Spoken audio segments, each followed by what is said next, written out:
금요일 날 가족 모임이 있었습니다. 가족 모임 중에 큰 형수님이 조카 아이가 결혼한다는 이야기를 이제 발표하게 됐습니다. 그러면서 10년 동안 알뜰하게 모아서 부모의 도움 한 푼도 받지 않고 결혼을 하게 된다는 이야기를 하면서 근데 결혼식만큼은 정말 잘하고 싶어서 아마 비용이 좀 드는 결혼식장을 그렇게 택했던 것 같아요.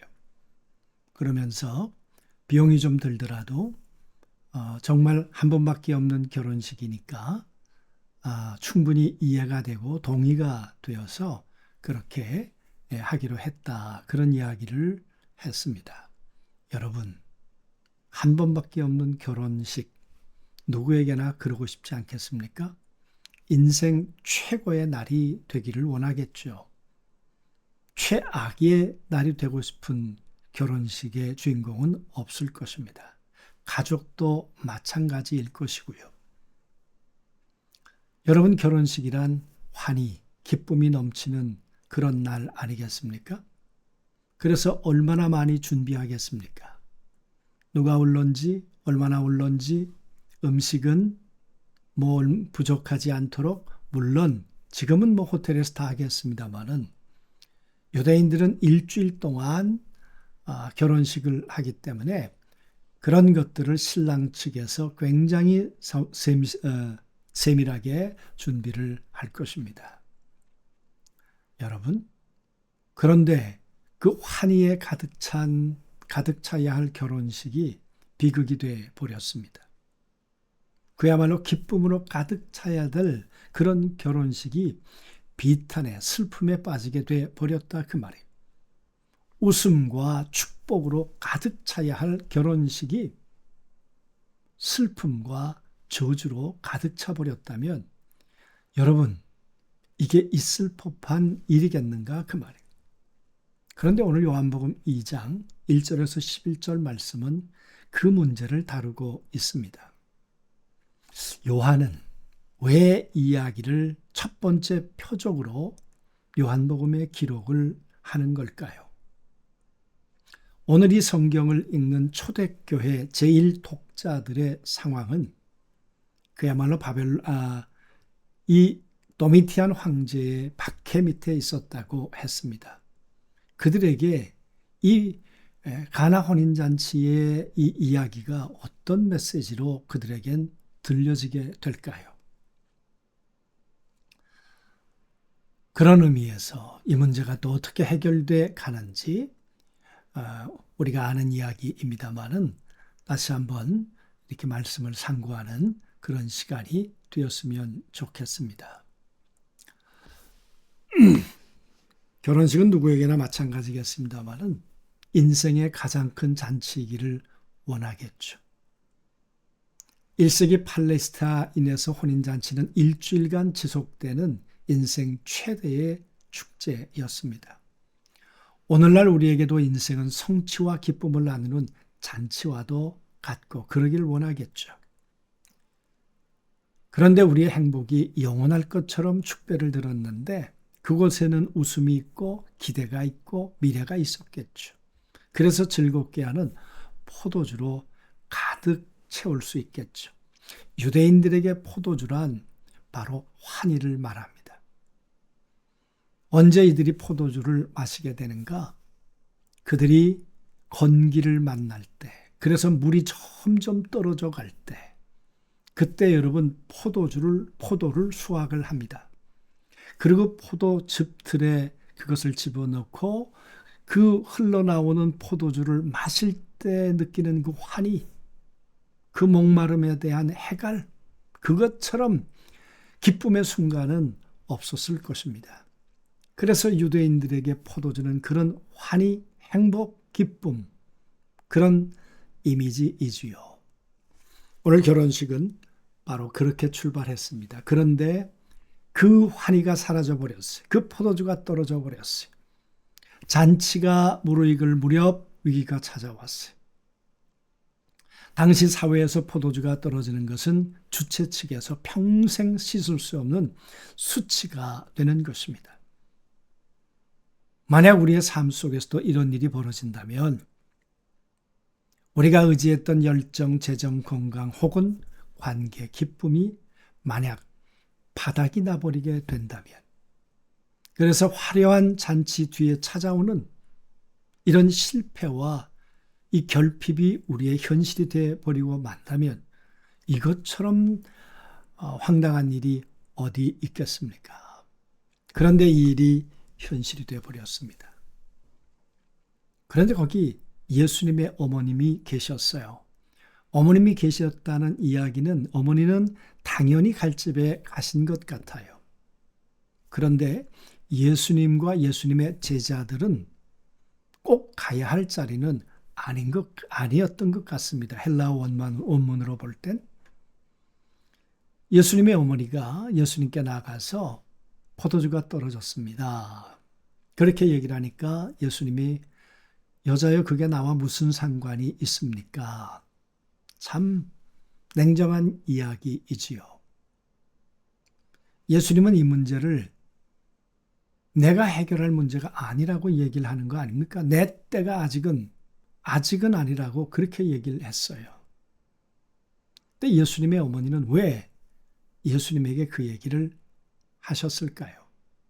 예수님이 누군가를 알고 있었다는 이야기겠죠. 내 때가 아니라는 이야기를 듣고 하인들에게 이 예수가 시키는 대로 당신들은 하십시오. 이렇게 얘기를 했어요. 왜 하인들이었을까? 예수님의 제자들에게 그 얘기를 하라 그랬으면 어떻게 했을까? 그런데 예수님이 말씀하셨습니다. 물을 아구까지 갖다 채워라. 여러분, 이 말의 의미가 뭘까요? 예수님이 그냥 말씀하셨다? 그래서 하인들이 결례, 그러니까 손님이 오면 물을 떠다가 발을 닦아주는 물을 넣어놓는 통이 결례 항아리지요. 거기 갖다가 채워라. 여러분, 물을 기르기 위해서 저 언덕 아래로 내려갔어야 했을 것입니다. 그리고 물을 갖다가 채우는 일도 쉽지는 않았을 것입니다. 그런 가운데 포도주가 떨어졌다고 여기저기서 원망과 불평은 하늘을 찔렀을 것입니다. 여러분, 그 시간과 속도를 예수님께서 만약 줄이기를 원하셨다면 그 자리에서 그냥 만들 수는 없으셨을까 그 말이에요. 그런데 이렇게 말씀하셨어요. 그리고 하인들은 그 물을 갖다 채웠어요. 그리고 예수님은 물을 떠다가 주어라 그랬어요. 여러분, 떠다 주란 이야기는 이 포도주를 이렇게 뜨듯 아주 조심스럽게 떠서 갖다 주라는 거예요. 아니, 내가 조금 전에 갖다 부어놓은 물인데 포도주를 뜨듯 그렇게 떠서 갖다 주어라. 그렇게 이야기를 하고 있는 거죠. 여러분, 이 명령이 정말 어떻게 들리십니까? 이 일이 가능할까요? 근데 여러분, 오늘 요한은 왜 이 이야기를 하고 있는 거냐 그 말이에요. 요한복음 1장 1절부터 다시 한번 생각해 보십시오. 말씀이 육신이 되어 이 땅 가운데 오신 예수. 그분이 지금 오늘 하시는 이 말씀은 사람의 말이 아니죠. 이 문제를 해결할 수 있는 원리를 갖고 계신 분이 예수님이시죠. 이 환희가 깨어진 이 슬픔의 현장을 다시 되돌릴 수 있는, 이 절망을 희망으로 다시 바꿀 수 있는, 흑암과 혼돈을 아름다움으로 다시 바꿀 수 있는 그 말씀을 들고 오신 분이, 아니 말씀 자체로 오신 분이 예수님이신데, 오늘 포도주가 떨어진 이 잔치집에 그 말씀이, 예수 그리스도의 그 말이 떨어지고 있다는 이야기이지요. 모든 문제의 해결은 무엇으로부터 시작되는 것입니까? 하나님의 말씀이지요. 그래서 우리는 요한복음을 시작하면서 홀로고스, 그 말씀으로 오셨다. 그 말씀으로 오신 예수님이 인간이 지금 잔치를 이 초상집으로 만든 이런 상황 속에서 하나님의 말씀은 어떻게 누구를 통해 작동되는가? 어떤 사람을 통해 이루어져 가는가? 그걸 여러분 보여주는 것 아니겠습니까? 그래서 1세기 그 고난당하고 있는 그 고통 속에 있는 포도주가 떨어진 환희가 사라진 절망과 그 비탄 가운데 있는 초대교회 성도들, 너희가 무엇을 근거로 해서 살아갈래? 너희가 붙들어야 할 것은 무엇일까? 너희의 태도는 어떤 자세를 가져야 할까? 하인처럼 예수님의 말씀을 붙들고 순종했던 것처럼 그 말씀을 붙들고 끝까지 견뎌내야 되지 않을까? 그 이야기를 하려고 했던 것 아닐까요? 그러면 어떻게 될까요? 아구까지 채웠습니다. 하인처럼 그렇게 끝까지 물을 갖다가 넘치도록 채웠어요. 그랬더니 이전보다 더 좋은 포도주. 연회장은 감탄사가 터지기 시작했습니다. 사람마다 먼저 좋은 포도주를 내고 취한 후에 나은 것을 내거늘 그대는 지금까지 더 좋은 포도주를 두었도다. 세상은 가장 좋은 것을 세상에 처음에 주고 시간이 갈수록 나쁜 것을 준다고 하는데, 그러나 하늘나라의 원리는, 예수님의 원리는 아니라는 거죠. 처음에도 좋지만 나중은 더 좋다는 거죠. 이 땅에서의 그리스도 안에서 사는 삶, 이것도 귀하지만 고난을 이기고 견뎌내면 더 좋은 부활의 영광이 있고 하나님의 위로가 있다. 어쩌면 이 땅에서 환희를 경험하지 못할 수 있다. 그러나 하나님 나라에서 우리는 영원한 환희를 누릴 수 있다. 어떻게 할 때? 종처럼 살아갈 때. 그 메시지를 하고 싶은 것 아니겠습니까? 여러분, 이 이야기는 기적이 아니라 표적입니다. 요한은 이 사건을 단순한 기적이 아닌 표적이라고 기록을 하지요. 표적은 가리키는 손가락입니다. 이 사건은 예수가 누군가를 가리킵니다. 하나님과 함께 계시다가 이 땅에 오신 분 예수, 말씀을 들고 오셔서 인간이 깨트려 놓은 그 비극적 현실에 당신의 말씀이 선포되고 말씀대로 순종하는 사람들을 통해서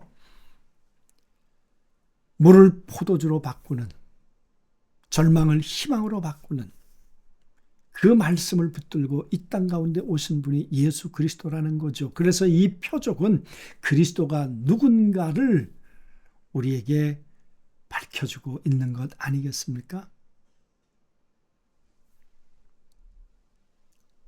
이 이야기의 결론이 뭐겠습니까?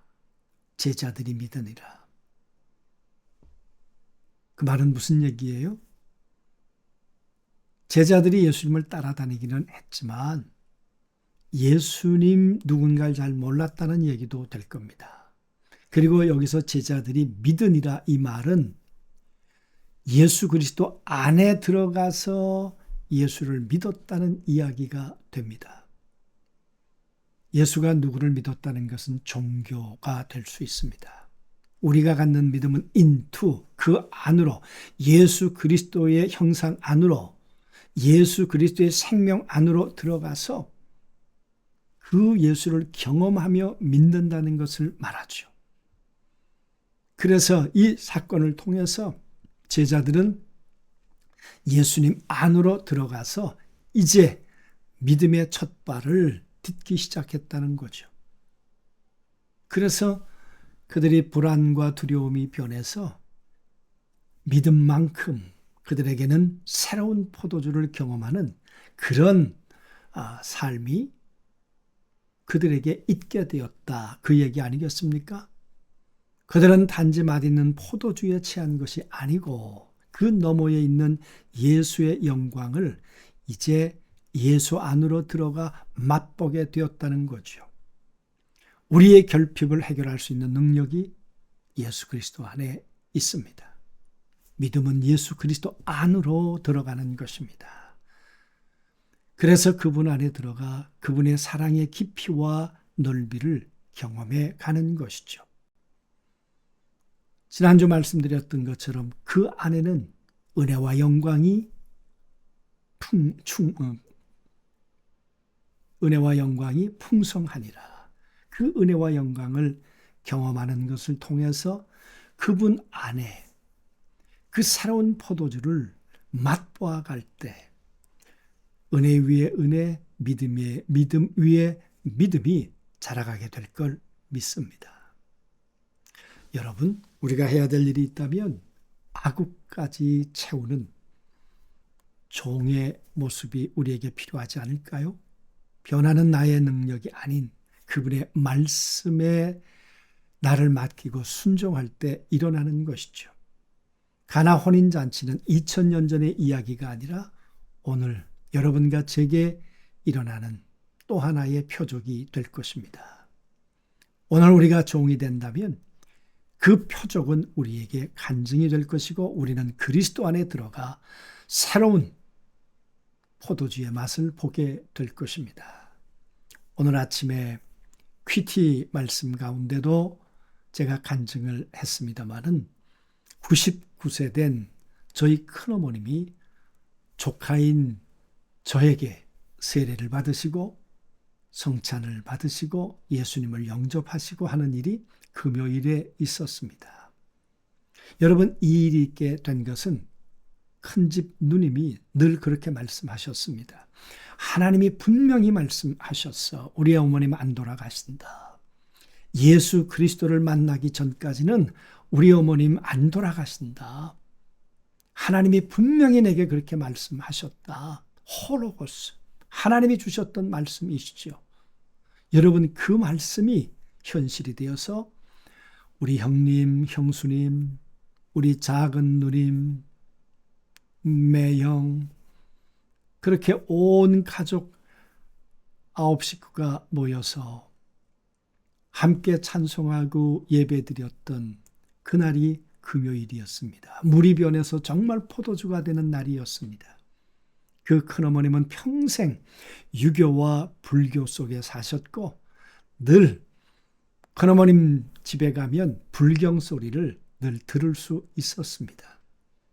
그랬던 그 어른이 다 내려놓고 예수 그리스도를 구주로 영접하셨을 때 정말 얼마나 큰 잔치가 그 예배 후에 있었는지 정말 행복한 순간이었습니다.